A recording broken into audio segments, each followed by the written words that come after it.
This week I will be analysing Shunsui Kyoraku, a character that has been highly requested to analyse by all of you. The laid-back captain does not take things too seriously, he prefers not to battle, but if he is requested to fight he does not turn down the offer out of politeness. I personally love his calm and relaxed nature, and he is a breath of fresh air in a series that has its fair share of egotistical hotheads, shouting at the top of their lungs about how powerful and unbeatable they are. There are very little videos discussing Shunsui's character, so in this video I will be going in depth into analysing his personality, powers, backstory, and the overall journey that his character goes through.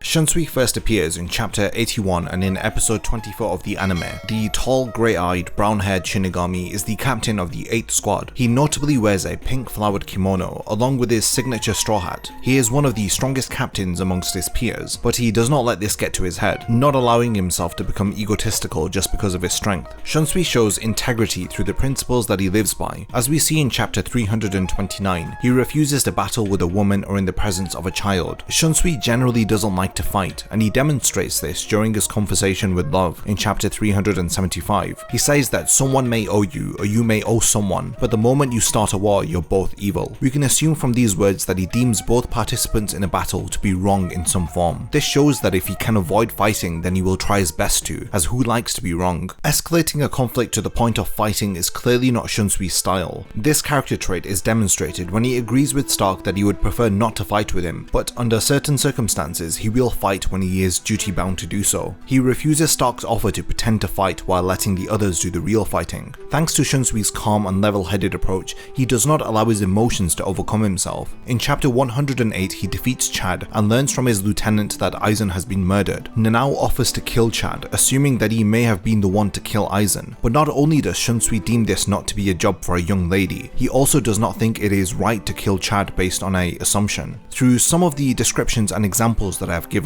we can see that he is a peaceful, soft-spoken man. He is also well-mannered and respectful to his superiors and his underlings. Shunsui is tested through responsibility when he is pushed into a position where he must shoulder the burden of the Soul Society during the 1000-year Blood War arc. His resolve and determination is put to the test, and he is forced to step up into a position of leadership. No longer can he wait on the sidelines for the dust to settle. He is put into the forefront of the action, and leads the Soul Society against the Quincy's during their second invasion. I want to now look at the past of Shunsui, seeing what information we can learn about his roots through his backstory, trying to understand how his past may have influenced his behaviours and his actions. The most information about the origin and backstory of Shunsui is revealed between chapters 651 to 653. The key information that we learn is that Shunsui had an older brother who he did not get along with. He was the second son born into the Kyoraku family, who are considered to be a noble family within the Soul Society. His relationship with his brother began to improve after he married a lady from the Issei family. Shunsui remarks how his older brother had mellowed out ever since he got married. His brother does not seem to think so, but says if he has had any change then it is because of his wife's kindness that may have had an effect on him. He began to visit his brother more and found it more comfortable to be in his presence after his marriage. Shunsui is present when his sister-in-law gifts his brother with a hairpin from a pair that she has, saying that she has the other one and would feel comfortable knowing if he had the same thing as her while he was out fighting hollows. Shunsui is later entrusted with these hairpins after the death of his brother and his sister-in-law. It is revealed that Shunsui's brother had married Nanao's mother. After his brother passed away, his sister-in-law trusted him with a zanpakuto belonging to the Issei family. It was believed to have been a cursed sword, as all the men who married into the Issei family had died early due to the Issei family curse. The family bloodline is continued by the women, as on record there have only been women born into the family. They adopt sons into their family to marry their daughters in order to continue the lineage. However, Nanao's mother attempted to break the family curse by marrying out of her family into the noble Kyoraku family. Her attempt to break the Issei bloodline failed, however, as her husband too had died. Noble families tend to cut their bond with the widow after their sons die, so she was ordered to return back to the Issei family after her husband's death. Despite her best efforts, she could not escape her family, even after she decided to never return to them after her marriage. She admits that an Issei woman cannot escape her family's curse after all. She believes it may be due to a zanpakuto. The curse may also be contained within this zanpakuto. The Issei family is one of priests. They don't individually own zanpakuto, so only one sword exists and it is inherited from one head of the family to the next. The blade is believed to have the power to challenge gods. Shunsui was given this sword to hide in the hopes that Nanao would not be burdened with the curse of the the Ise family. He was the only person that she could trust outside of the family. During his time at the Shinigami Academy, he is told by a younger Ukitake that his sister-in-law was executed for misplacing a treasured family item. The tragedy of Shunsui's past is that he feels responsible for her death. In an inner monologue, he says that it is his fault that she was killed because he was given the responsibility to hide that treasured family item. Even before his brother passed away, he gave him his hairpin to look after. He questions why is it that the people dear to him pass away and entrust to him their most treasured possessions. He wonders if they are aware that he is not comfortable with shouldering responsibilities. I feel a lot of sympathy for Shunsui. He does not complain or question being given additional responsibility, but rather he accepts it in order to ease the worries of others. He is a good man and demonstrates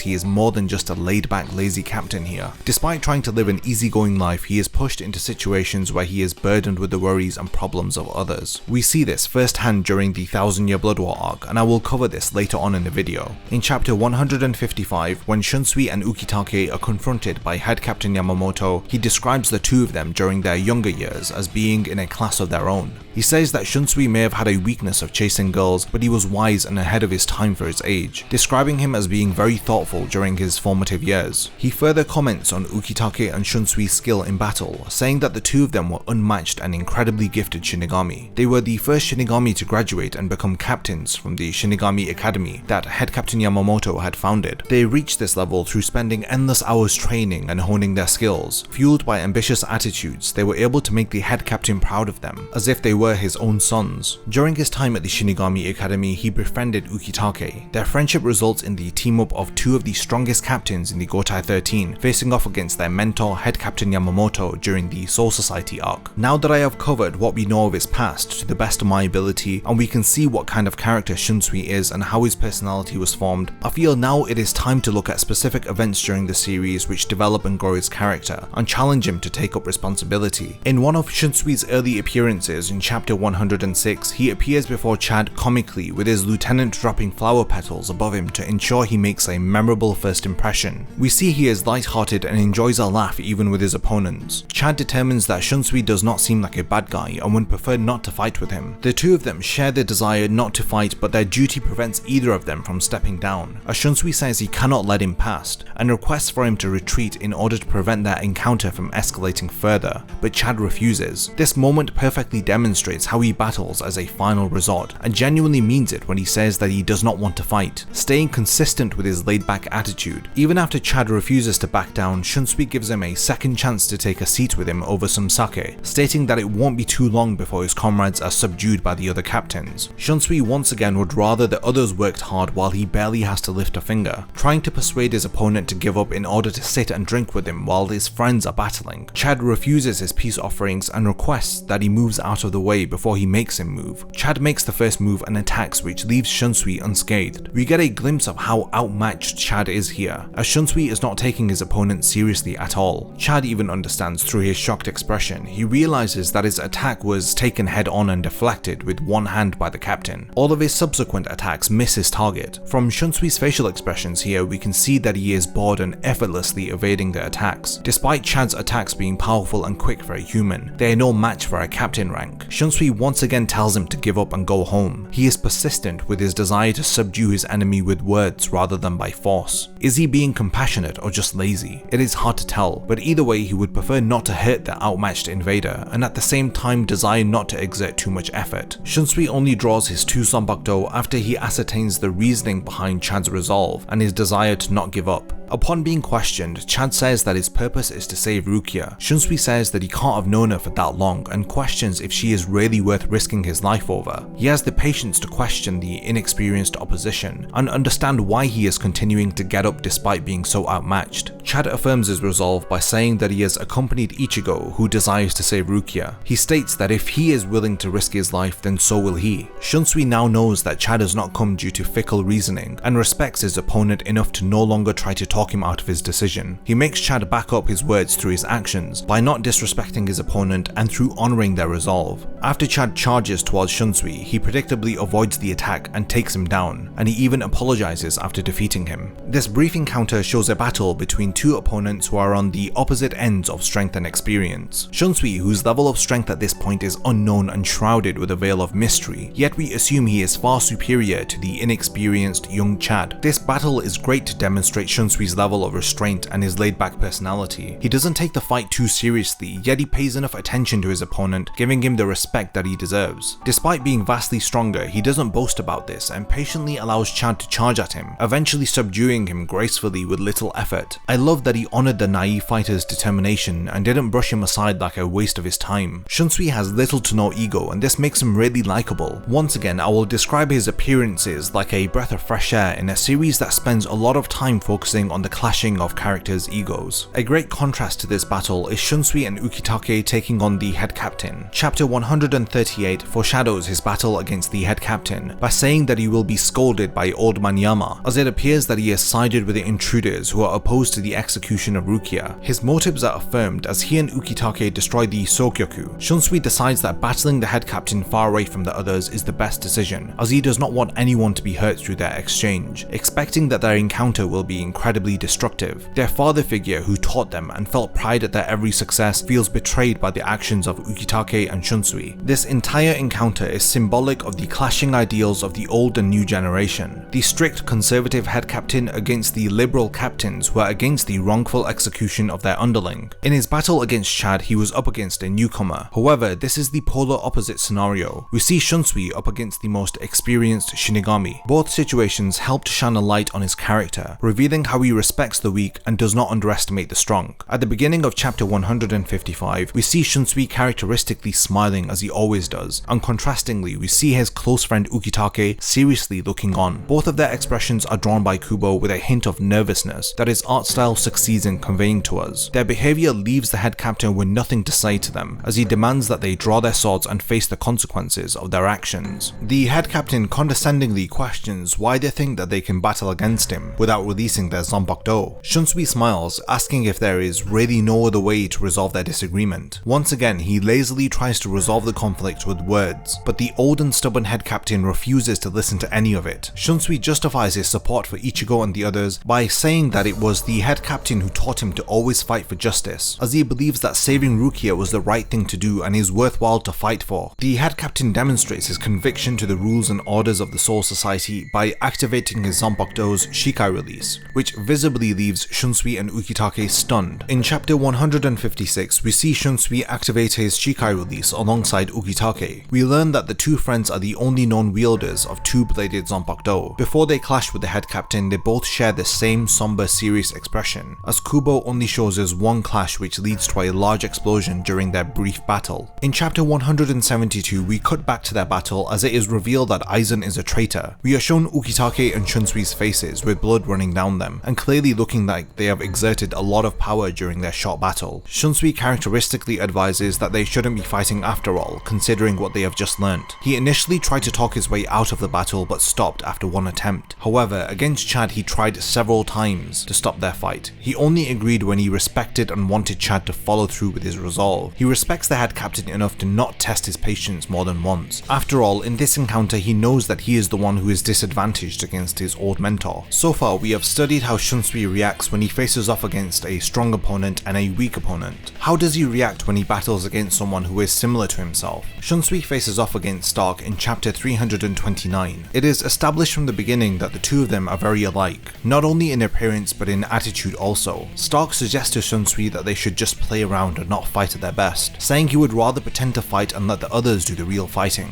Ukitake is surprised by this, but these words resonate with Shunsui to the point that he exclaims that he likes it. However, as we know, his sense of duty compels him to take the bout seriously and not talk his way out of this duel like he typically would have done in the past. We can see the seriousness of Shunsui earlier in chapter 316 as he asks Ukitake who the strongest Espada is. He appears to have come to Fate Karakura town prepared to fight and not hold back. This time it is his opponent who is trying to talk his way out of fighting. It is really ironic and enjoyable to read, but Shunsui is literally battling against himself in a sense here. He asks Stark if he will take that fight seriously if he draws both of his swords. However, he is told that he is strong enough with one blade. Shunsui wastes little time by drawing his second blade, much to the displeasure of Stark, who really does not want to exert any effort during this battle. When Stark asks Shunsui if his Bankai is stronger than Hitsugaya's, he replies by praising Hitsugaya's Hitsugaya and saying that he is very gifted, even saying that in 100 years his Bankai will surpass his own. He wasn't boastful and arrogant, he humbly gave his opinion and complimented Hitsugaya, stating his belief in his future potential, admitting that he will surpass him one day. Stark finally gets serious and activates his Resurrection, trying to prompt Shunsui to show his Bankai. While Shunsui responds by releasing his Shikai, he is persistent in his desire to see Shunsui's Bankai, but he refuses to show him since he is just using Seros, which he can deal with without the use of his Bankai. When Ukitake intervenes, he says that he helped as it doesn't look like Shunsui was going to activate his Bankai, but he admits he was going to. But then Ukitake talks him out of it and tells him that he shouldn't use it in a place where everyone can see it. This just makes you wonder how powerful his Bankai truly is, especially since it was teased so much during this entire battle. During this fight, Shunsui uses dirty tactics while trying to kill his opponent, like trying to attack him while he is caught off guard, attacking him while he is in the middle of talking, stabbing him from behind while he was hiding in his shadow, or in chapter 374 when he throws his captain's coat at him to disorientate him, helping him to land the final attack which defeats him. Shunsui displays the true tactics of a samurai here. We can compare his actions to the real-life legendary samurai Miyamoto Musashi, who often used tactics that would confuse his opponents in order to create an opening so that he could take advantage of his disorientated enemy and kill them. The true samurai way demonstrated by Miyamoto Musashi emphasized the importance of winning under any circumstance. It is those who win in battle who get to live. Notions of honor only hold you back and limit your abilities while you are in a life or death situation. This is why Stark tries to pull up Shunsui on his underhanded tactics, but he clearly is focused on surviving the encounter by defeating his enemy as swiftly as possible. After defeating Stark, Shunsui tells Love and Rose that the moment you start a war, you're both evil. He says this after Love tells him that he has no manners when he came to help them and involved himself in their fight against Stark. Shunsui then speaks of the samurai philosophy I just spoke about. He says that losers spend too much time focusing on means and lose sight of the real purpose of a war, which is to win. The means that Shunsui used are certainly considered to be dirty, but what does it matter when you are in a war where both participants are inherently evil? In a matter of life and death, any tactic which will leave an opening for attack will lead to survival. This is the mentality of a true warrior who doesn't wait around for their enemy to attack first. I talk more about Shunsui's battle with Stark in my Stark character analysis, so check that out if you want to know more about their encounter from Stark's perspective. So far we have seen Shunsui battle as a captain with little to no responsibility, but how does he change his approach to battle once he has the burden of the Soul Society on his shoulders? Shunsui is one of the characters who has the most development and growth during the 1000-Year Blood War arc. I mentioned earlier that Shunsui was forced to step up during this arc and take up the leadership of the Gotai 13. I want to now go into his growth during this arc and see how he deals with the threat of the Quincy's. Shunsui is one of the first captains to encounter the invading Quincy. He meets his opponent readied with his Shikai. Once again, the opponent he is up against is a gun wielder called Robert Akutron, who shoots his hat off and then shoots his right eye. He for the first time admits he felt as though he was calm, but it appears that he is flustered during this encounter, explaining how he lost his right eye. In chapter 505, when he feels the head captain's spiritual pressure rise as he joins the battle, he says that it feels like Old Man Yamamoto is scolding him, as though he is questioning if you raised him to be a coward who has difficulty with an enemy of this low level. After Shunsui senses the death of the head captain, he is overcome with emotion and yells out his name, causing him to be caught off guard and shot multiple times by Robert. After the first Quincy invasion, Shunsui wears an eye patch covering his right eye that he lost against Robert. He immediately tries to reign in control of the Gotai 13, who appear to be arguing with each other. He spends little to no time mourning over the death of the head captain, who he was in a way raised by. He immediately begins to take up the responsibility of calming the other captains after a distressing invasion, where so many of their comrades and underlings were killed and left in critical condition. Shunsui rightfully reminds the others that the Gotai 13 does not exist to mourn or cry about the damage inflicted upon the Soul Society. It exists to protect the Soul Society. He advises the others to look ahead and move on in order to fulfill their responsibility to the Soul Society. In chapter 520, Shunsui opens a letter where it reveals that he has been assigned as the successor to Old Man Yamamoto and is now the head captain and the captain of Squad 1. He reacts in the way that he normally does by expressing his dissatisfaction for this new promotion, which will only give him more work and responsibility that he cannot avoid. Shunsui later meets with the Central 46, where he begins to accept his duty as the head captain by immediately assigning himself with 2 lieutenants who will fulfill all the duties of assisting him. In his first task as the head captain, he orders that Kenpachi's Raki will be taught Sanjutsu. His justification for this order seems to be as a backup in case Byakuya and the others in the royal palace do not return safely. Under these circumstances, Shunsui believes that unleashing Kenpachi's full potential is critical. He cannot be left the way that he is. The Central 46 object to this order, believing that if Kenpachi is allowed to get any stronger, then they will not be able to stop him if he opposes them. In the past, head captain Yamamoto had tried to teach Kenpachi and stopped only after 1 day. Despite their disapproval, Shunsui stays firm in his decision. He simply tells them if they were to be invaded once more by the Quincy, then the Soul Society would not be able to withstand the attack. It is not the Central 46 who will be able to protect the Soul Society, it is the Gotai 13, so Shunsui deems it necessary to make this risky and rash decision for the sake of their survival. He appoints Unohana to oversee Kenpachi's training, as he reveals her to be the first Kenpachi. The weight of this decision is immense for Shunsui. He is aware of the cost of having Kenpachi train with Unohana, knowing that one of them would die as a result of them crossing their blades. In chapter 523, we see his somber expression as he is sat alone contemplating the outcome of his first order as the head captain. In chapter 545, Shunsui appears in the world of the living to speak to Ichigo's friends, something head captain Yamamoto would not have done himself. His purpose for speaking to them is regarding a farewell to Ichigo. When Keigo puts the blame on the Soul Society for mixing Ichigo up in their affairs, Shunsui humbly admits he is right. They once again must rely on his powers to protect the Soul Society. The concern is that the new powers that he may acquire in the royal palace may affect the world of the living if he were to return to it. If that is the case, Shunsui bluntly tells them that they cannot allow Ichigo to return to the world of the living. However, the possibility of this occurring is 1 in 10,000. The growth of Shunsui's character is so evident here.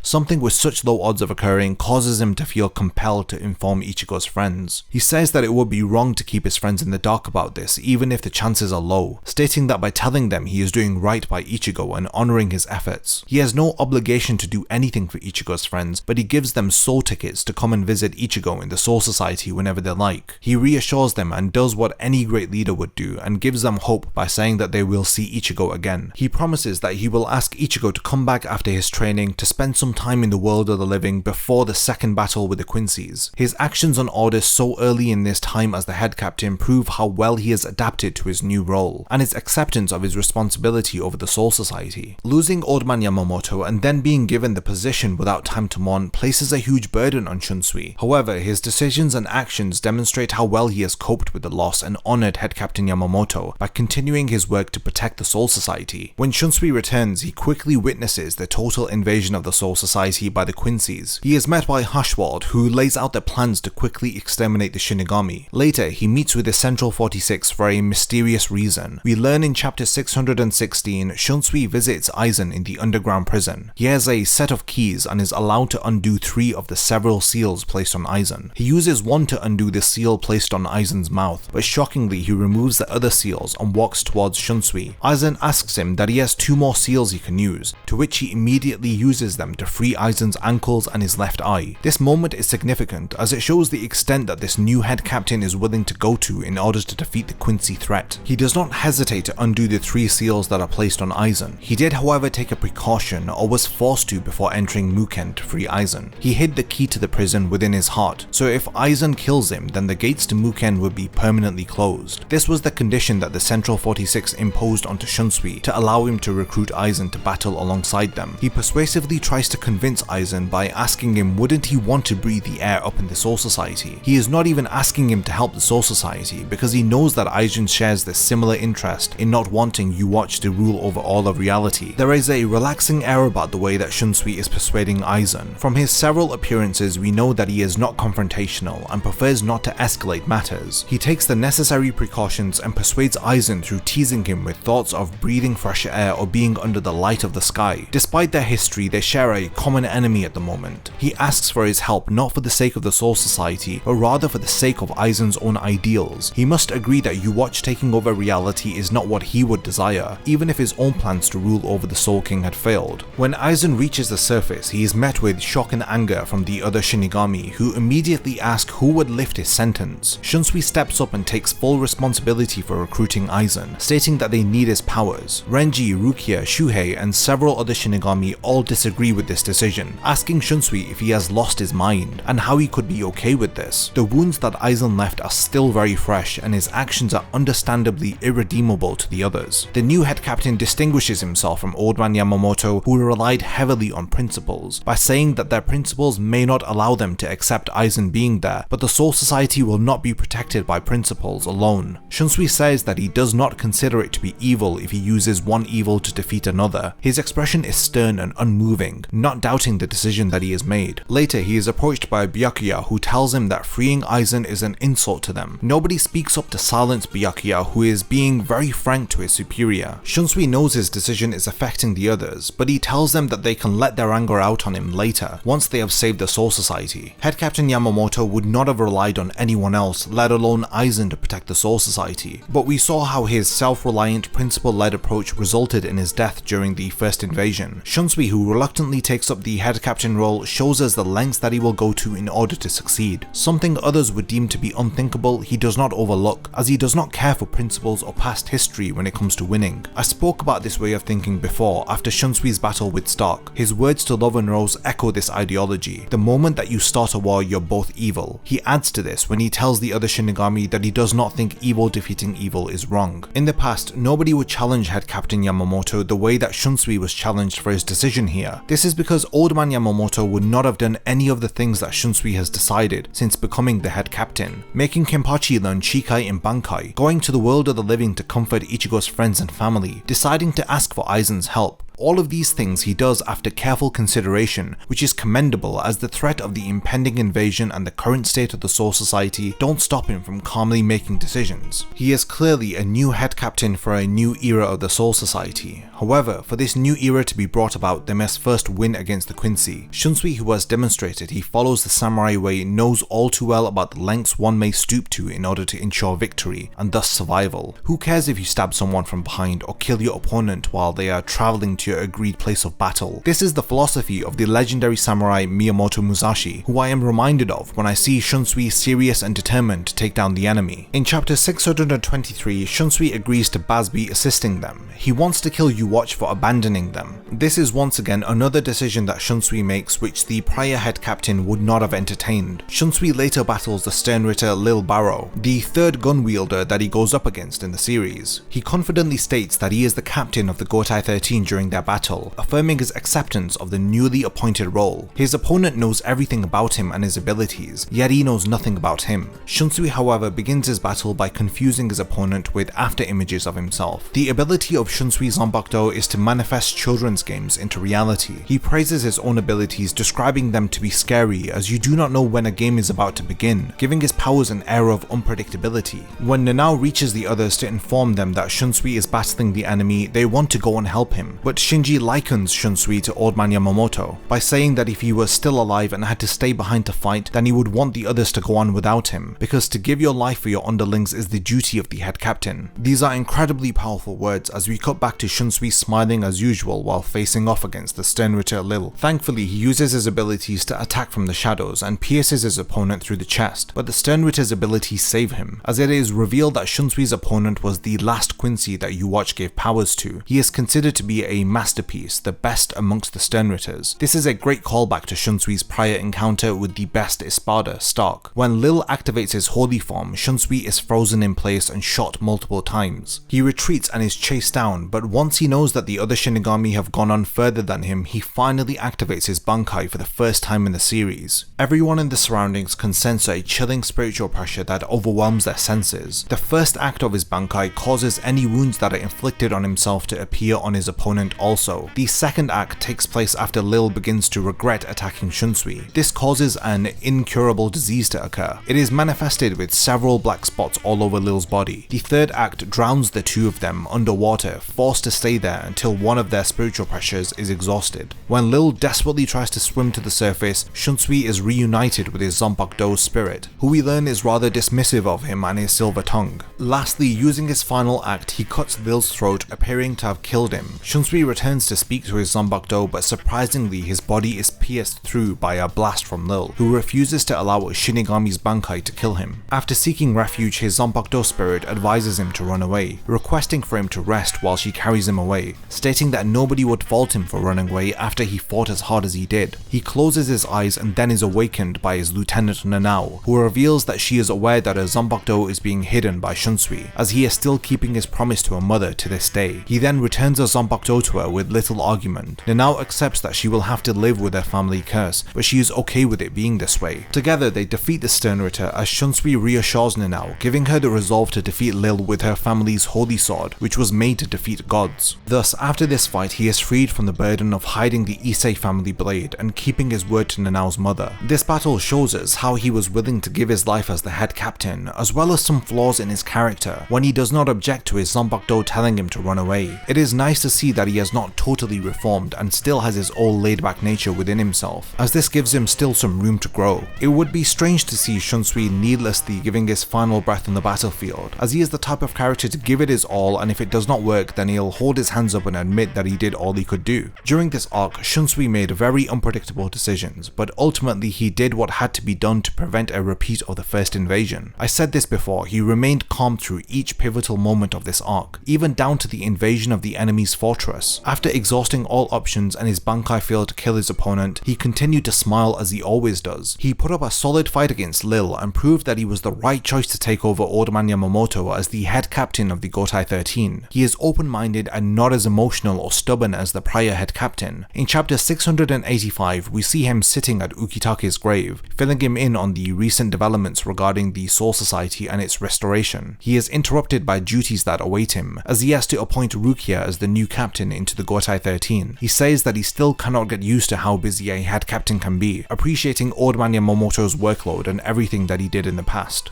The people that he encounters and grows close to eventually pass away, leaving him behind with responsibility. We see this with his older brother, his sister-in-law, Old Man Yamamoto, Unohana, and then lastly his dear friend Ukitake. After they die, he has little time to mourn their passing, as he is handed down responsibility by his loved ones. These responsibilities push him into situations he would have otherwise avoided. He takes the hairpin from his brother. He hides the Issei family sword for his sister-in-law, taking up the role of the head captain after the death of his mentor. For the sake of honouring the dead, he forsakes his laid-back nature. He had many tragedies that occurred in his life through losing those dear to him, including a tragedy I have not mentioned, which is the regret he must feel after sending his former lieutenant Lisa to the mission that got her holified during the Turn Back the Pendulum arc. He suffers and goes through grief and regret, but he never shows this to anyone. He didn't get overcome by his sadness, even though he has every reason to. He instead remained smiling, cheerful, calm, and kind to those around him. Despite many believing him to be laid back and uncaring, he is one of the most considerate characters to feature within Bleach. The final arc of the series did his character a lot of justice also. After studying him for this video, he has become one of my favourite Bleach characters. He is the final member from his generation to survive, now the oldest member of the Soul Society. He continues to smile and joke around while leading the Soul Society on to a new era. I didn't think that this video was going to be as long as it turned out to be, so if you enjoyed it, definitely let me know by leaving a comment and let me know your thoughts on Shunsui as a character. Once again, the channel is reaching another subscriber milestone, 20,000 subscribers. For this milestone, I want to analyze a very important character and one of my favorite characters in the series. I am of course talking about Kisuke Urahara. To make sure you don't miss the Urahara analysis video, subscribe and turn on the bell notifications. If you enjoyed this video and would like to see more like it, then please consider supporting my channel on Patreon. I have multiple tiers with rewards including access to an exclusive Discord server, video scripts, as well as being the first to know about unreleased upcoming videos. Thank you for your time, and whatever you choose to contribute I will appreciate, and it will mean a lot to me.